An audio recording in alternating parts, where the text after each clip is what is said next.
Welcome to the Commune podcast. My name is Jeff Krasno. In this episode, we're going to dive deep into women's hormonal health from perimenopause through menopause and unpack one of the biggest medical mistakes of the 21st century. So for decades, we've celebrated the onset of womanhood, but we've pathologized its evolution, what my friend Dr. Marisa Snyder calls women's second puberty. We whisper about hot flashes and mood swings, but rarely do we talk about the deeper biological and emotional transformations taking place, or the way modern medicine has systematically failed to meet women where they are. In today's episode, you'll hear from two remarkable women who are at the forefront of the movement to address women's health head-on. Dr. Amy Killen, a board-certified emergency physician who's now revolutionizing women's longevity medicine, and Tamsen Fadal, an Emmy-winning journalist and author of How to Menopause, who experienced firsthand what happens when our healthcare system fails women at midlife.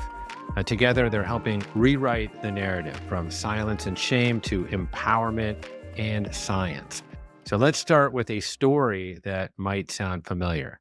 So Tamsen Fadal is at the top of her game, a seasoned journalist anchoring a major news station in New York City. Then one night in the middle of a broadcast, her body sent her a message that she couldn't ignore. I was in my 40s. I'd gone through a divorce early in my 40s. I had gone through some odd things that were happening, but I had never looked at them as a whole. One night in 2019, I was on the air and I had some problems earlier in the broadcast. I'd like look at a word on the teleprompter, the words as a news journalist would scroll across. You'd read an hour and you'd be done with your newscast. And I did that every night, live television for 20 plus years. And this one particular night, I'd look at a word. I knew the word, but it wouldn't come out of my mouth. So I just kind of skipped it. If you were listening closely enough, you'd go, what did she say? Maybe I misunderstood her. We were in a commercial break and I got what now I realize was a hot flash, really intense. And it just kind of comes from the inner core of your body and it's, sweat just kind of breaks out instantly everywhere. My head, my underarms, everywhere. And my heart started racing and I thought, oh my gosh, I'm not going to make it through this next, iteration of what goes on. So I said something out loud and a coworker of mine said, yeah, I think you should get off the news set. And he came and got me and we walked to the bathroom and he later said to me, I didn't know if you were having a heart attack. I didn't know what was happening to you. It was scary. And I just went down to the bathroom floor and another coworker, both men, came in putting ice on my neck. And I'd never had anything like that before. Certainly was never nervous around camera. It was the only job I've ever had. And I left the studio and then I went on a kind of a quest to figure out what was going on. I didn't go to an OBGYN right away. It wasn't any part of what I thought was happening. I ended up eventually going to an endocrinologist and then an OB, and I got a note inside my patient portal, that you get from the doctor, and there's an alert, and I open it up, and it says, in menopause, ... Any questions? As if, here's your diagnosis, let me know, but this is kind of where you're at, and good luck to you. That dismissive message from her doctor became the title of Tamsen's book and a rallying cry for millions of women who felt invisible in the healthcare system. But here's what's truly shocking. It didn't have to be this way. For decades, we had safe, effective treatments for menopause symptoms. Then, in 2002, everything changed. The Women's Health Initiative study is one of the most consequential and arguably botched studies of our time. Here's Dr. Amy Killen explaining what went wrong. So the Women's Health Initiative came out in 2002, and it was, essentially it was the wrong hormones being studied in the wrong population of women. They essentially released their results to the media before they even had them published and peer reviewed. So they essentially came out to the media, they stopped the study, they said, oh my gosh, these hormones cause breast cancer and blood clots and heart disease and strokes. We got to get everyone off of them. And they hadn't even gone through the peer review process, which we know is really important for studies. And so in the last 20 years, we realized that they did some things that weren't ideal. We know how to do it better. But unfortunately, the fear that came out of that study it's still around today. Doctors are afraid, women are afraid. And so, less than 5% of women over age 50 are currently taking hormone therapy, even though we know it's super beneficial. How did that data emerged from that study, and how was it misconceived? So the breast cancer piece was, it turned out it wasn't the estrogen that caused an increase in breast cancer. It was the progestin, the synthetic progestin called medroxyprogesterone acetate, which is not one that most of us use anymore. That caused a slight increased risk of breast cancer. I mean, it really ended up being just a couple of extra people per 10,000 woman years. Like Right. it wasn't even a very big difference, but it was a slight increased risk. However, the estrogen, when you use estrogen alone in that study, resulted in a 20 something, 29% reduced risk of breast cancer. So again, if they'd waited a little while to publish their results, get it peer reviewed before the media statement, we would have caught that. So that was one thing. Hmm. And then for the heart disease, it has to do with using a synthetic estrogen and starting it late in menopause. So, Hmm. when women lose their estrogen at menopause, estrogen drops, you kind of have this invisible shield that was protecting your cardiovascular system. It's gone away now. And so all of a sudden your plaque builds up in your arteries, you get atherosclerosis, and it happens, pretty quickly after you lose estrogen. And so those women in WHI, they were 13 years out from menopause onset. So they had plaque in their blood vessels. And then we gave them an estrogen, this Premarin, which actually has some activity that ends up breaking up the plaque a little bit, which we know then can increase stroke risk and heart attack risk. It increases Mm. something called MMP, an enzyme. So essentially, wrong hormones, wrong population of women. That's the lingering legacy of the Women's Health Initiative, a generation of fear, of silence, and of misinformation. Here's Tamsen again describing how that fear shaped her own choices. I went into the doctor when they said hormone therapy, and she took out a little calculator and was like, "Okay, your mom was this age when she had breast cancer, and you were," and I was like, "Is that how we're deciding this?" Yeah. And so I was very scared, and I think that sadly, because we know doctors really stopped learning about this in school. When you have a woman standing in front of a doctor going, "Are you sure? Am I sure? What, I don't know what to do." What I did learn though, with one researcher after another and one doctor after another, and one piece of and one study after another, is that if you have a family history of breast cancer, that does not mean you're excluded from taking hormone therapy. And even if you've gone through breast cancer, there is some guidance and some doctors that will talk to you about what your options are. So Mhm. I think we have a lot to teach and a lot to share with women, so they're not going through that suffering. And so long term, they're not in any danger health wise. This is crucial information. Having a family history of breast cancer doesn't automatically exclude you from hormone therapy. But because of the WHI's flawed messaging, countless women have suffered unnecessarily. So, what are the actual stages of menopause, and when should you start thinking about your options? Tamsen breaks down the three phases that most women do not understand. Well, here are the stages, the main stages that I think are important to know. So there's perimenopause, which is basically anything that happens prior to menopause, which can last anywhere from 4 to 7 to 10 years. Hmm. Every woman goes by this individually. So, I could have started my perimenopause journey at, 46 and hit menopause by 51, and that could have been it. I could have had very mild symptoms. Somebody else could have very severe debilitating symptoms. So that's the perimenopause area, which I think is a very important one to discuss, because when you're in your late 30s, you could already start looking at these hormone fluctuations, which is essentially what's going on. And they could start in your mid to late 30s and go right up through your 40s and on. Menopause is one day after you haven't had your cycle for 12 months. And that is on average age 51 in the US for women. I started, mine was 48. So I didn't, mine's a few years earlier. So you can see it either way. I know women that are 54 that are still getting their period. And then Mhm. anything after that is referred to as postmenopausal. A woman is postmenopausal, which we start to see some of those symptoms kind of level out. But for the sake of the book and just for ease, I say you're menopausal at that point. But those are Mhm. the phases we look at. I think perimenopause can be the most frustrating because we're at the height of careers, we're dealing with children, we have aging parents, we're looking possibly at career changes or pivots, and there's a bunch, dozens of possible symptoms you could be going through. Mhm. Well, let's talk about some of those Yeah. symptoms.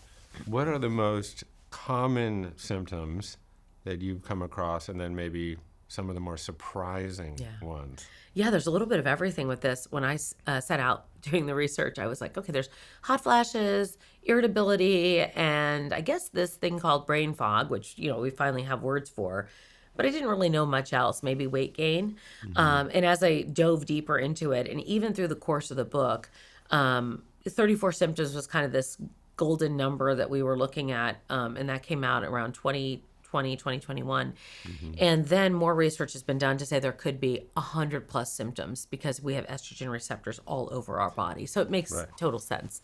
But some of the symptoms that you see at that younger age are irregular periods. So you could have a heavy period or skip a period. Those are kind of those hallmark areas of it. Irritability, mood swings. Some people refer to it as having rage, difficulty or disruptive sleeping. You could be dealing with weight gain, which is not uncommon, especially when it comes to in the belly area. When you've got these hormone fluctuations, all these things start to happen. Brain fog, where you're in the middle of a sentence talking and all of a sudden the words go away, or you walk into a room and you can't remember why you're there. And then we have things like dryness all over the body. That's a big one. So you're dealing with hair, and you're dealing with skin, and you're dealing with vaginal dryness. You could be dealing with low libido or painful sex. Hmm. So these are some of the things that we as women have happen. And then we're saying, like, why am I depressed over here? Or why am I gaining weight over here? And I see a lot of women that I speak to saying, I'm playing whack-a-mole with all these different symptoms. It's really astonishing. Over 100 possible symptoms, all driven by fluctuating hormone levels. And yet, most women still have very, very little support. But that's starting to change. There's been a lot of talk about hormone therapy recently, especially after the FDA held public hearings on removing the black box warnings on vaginal estrogen. But here's one specific treatment that's a game changer for many women. When we talk about vaginal estradiol, usually we're talking about this low dose vaginal estrogen. So, and the dose is important because if you put something in the vagina, if it's a high enough dose, it will get into the rest of the body. Just like if you put a patch on your skin, if it's a high enough dose, it will get in through the bloodstream and the rest of your body. What are some of the symptoms that vaginal estradiol addresses? So anything related to low estrogen in the pelvic floor. So for instance, vaginal dryness, pain as you get older and your vagina starts to thin. So sex is painful, get yeast infections, you get UTIs, and this estrogen can help with that. It can also even help with stress urinary incontinence or incontinence, like bladder leakage that can happen as you get older when those muscles start to become like less strong. So it's really helping across the board with pelvic health for women, and it's super easy, super safe, and very cheap. Easy, safe, cheap, and incredibly effective. Yet most women have never heard of it due to lingering fears from that 2002 study. Amy makes a fascinating comparison here. You put out an interesting Substack article talking about vaginal estradiol, and you made a comparison that I'd never heard before between vaginal estradiol for women and Viagra for men. How does that comparison hold up? Yeah, they're actually very similar in the way that they work. You may not know this, but Viagra actually helps to keep the cells in the penis healthy over time. So it doesn't just increase blood flow, it's actually really beneficial for the sexual organs. Same thing with estrogen for women. Estrogen is helpful for keeping the organs healthy as well. And both of them, if given systemically, potentially have both brain benefits and heart cardioprotective benefits. And we've seen that in some of the literature on the PDE5 inhibitors for men and dementia risk and heart disease risk going down. And then, certainly we know with estrogen, the systemic estrogen is extremely good for women's cardiovascular health. Beyond estrogen, another key and often overlooked hormone for women is testosterone. Oral estrogen, like the estradiol in birth control pills, can increase globulin levels, which then bind to free testosterone and reduce its availability in the body. For some women, that drop in testosterone doesn't cause noticeable changes, but for others, it can lead to low libido and vaginal dryness, even at a young age. Here's Amy again explaining how testosterone levels change over time and what to look out for. Yeah, in the US, there is no FDA approved testosterone. And so we have to kind of use it off label. We could write it certainly, but we have to use it off label. And testosterone is different than estrogen or progesterone in women. It starts high at about age 20, 25, just like in men, and it just starts to kind of slowly go down over time. It doesn't like fall off a cliff at menopause. It just kind of slowly goes down. But oftentimes women with, maybe in their 40s, it could be earlier, it could be later, will have some symptoms of low testosterone. Like classic symptoms are things like difficulty, low arousal, difficulty with libido, difficulty forming muscle, burning fat, lack of motivation to do things. And so those are some classic symptoms. And if you have those symptoms, you can get your testosterone checked. And as long as it's not high, it turns out that oftentimes testosterone is helpful, especially for the sexual side effects. So you could be 30 years old, you could be 50 or 60 years old, but if you need it, then it can be really helpful. Got it. And should women worry about presentation of secondary sexual characteristics like facial hair and stuff like that with testosterone? I mean, yeah, you definitely should know it's possible if you get too much testosterone. So we have to be careful and not take a large amount. We don't want to be dosing you. Men have about 10 times more testosterone than women do. So our doses are much smaller. We want to generally stay within kind of that normal physiologic reference range for women.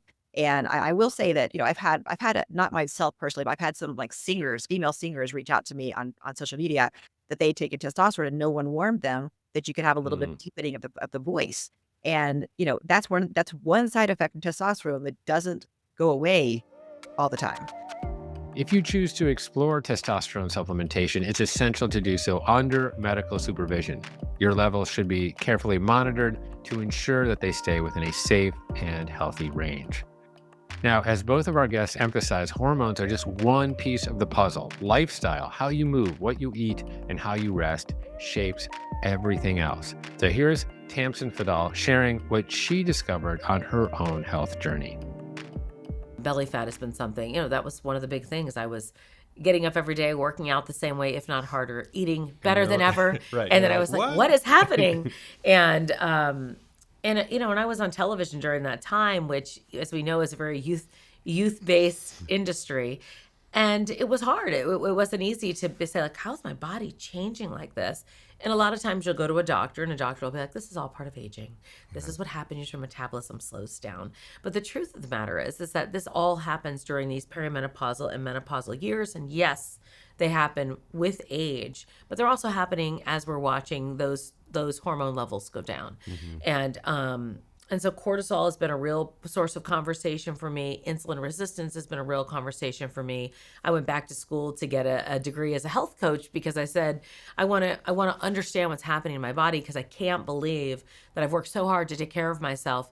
Fear coming from my past and from my mother of health has to be, so important, and lifestyle changes are the only way I can do it.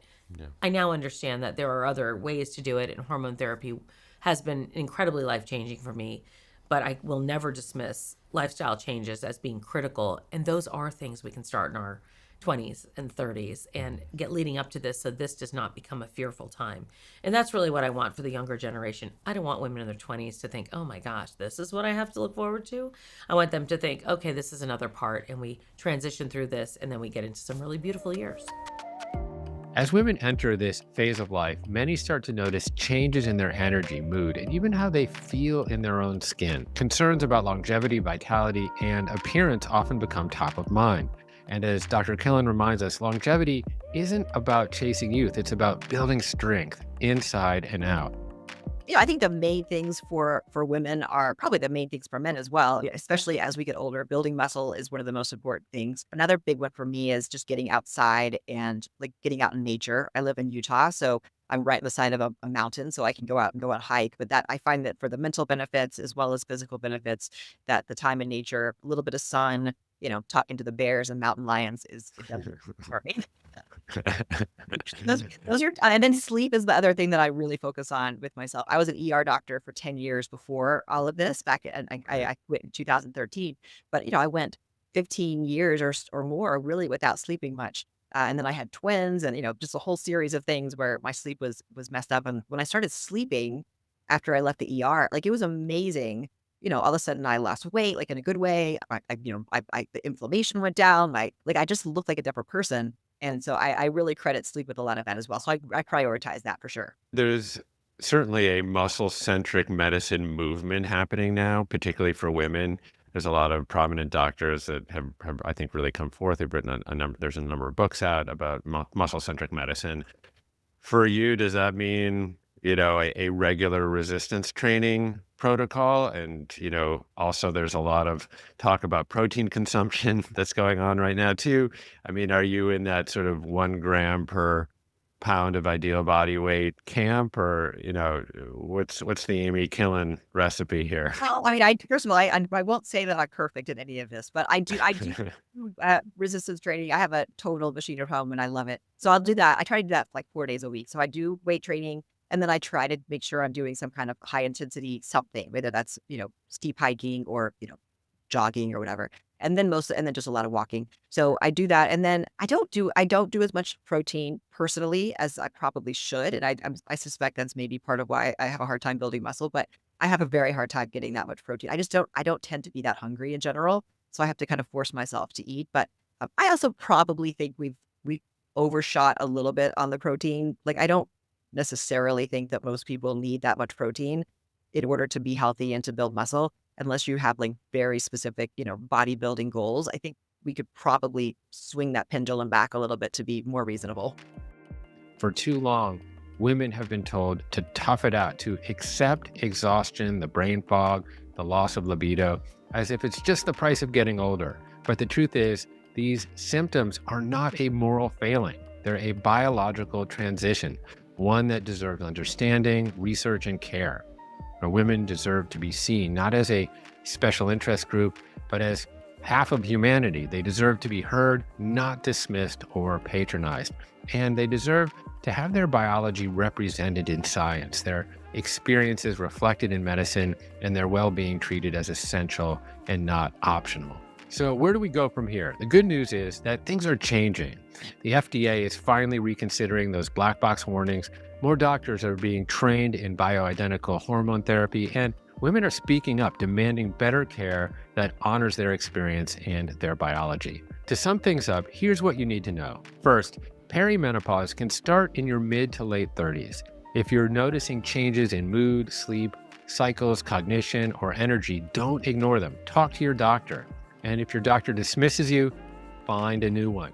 Second, hormone therapy, when done correctly with bioidentical hormones and started at the right time, is safe and effective for most women. Don't let outdated fears from a flawed 2002 study keep you from getting help. Third, vaginal estradiol is a game changer for pelvic floor health, and it's incredibly safe. If you're experiencing dryness, pain during sex, or recurring UTIs, ask your doctor about it. And finally, lifestyle is medicine. Move your body, manage your stress, lift something heavy, get outside, and sleep deeply. Hormones can help, but they work best when your lifestyle supports them. If you found this podcast compelling, well, please share it. Talk about it with your friends, your partners, your daughters, your doctors, because the more we talk, the more we normalize, and the more we heal.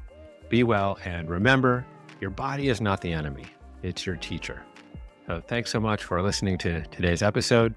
You can find links to both Dr. Amy Killen and Tamsen Fadal's work in the show notes. For more of my weekly musings like today's episode, along with ad-free episodes and live stream conversations, head over to my Substack at jeffkrasno.substack.com. I also want to let you know about our Commune course platform, which contains over 3,000 lessons and practices from the world's leading integrative medicine doctors, health experts, and yoga, fitness, and mindfulness teachers. It's a living library for holistic well-being, and you can try it for free for 14 days at onecommune.com/try Commune. As a reminder, the audio version of my new book, Good Stress, yes, stress can be good in the right doses, is available on Audible, and you can listen to it for free as part of your premium Spotify membership. If you prefer the old school analog option, you can pick up a dusty scroll at goodstress.com and get over $900 worth of bonus courses from some of my biggest influences, including doctors Mark Hyman, Zach Bush, and Gabor Mate. As always, feel free to reach out to me with comments, questions, criticism of the constructive variety at jeffk@onecommune.com. Okay, that's all from the Commune for today. My name is Jeff Krasno, and I am here for you.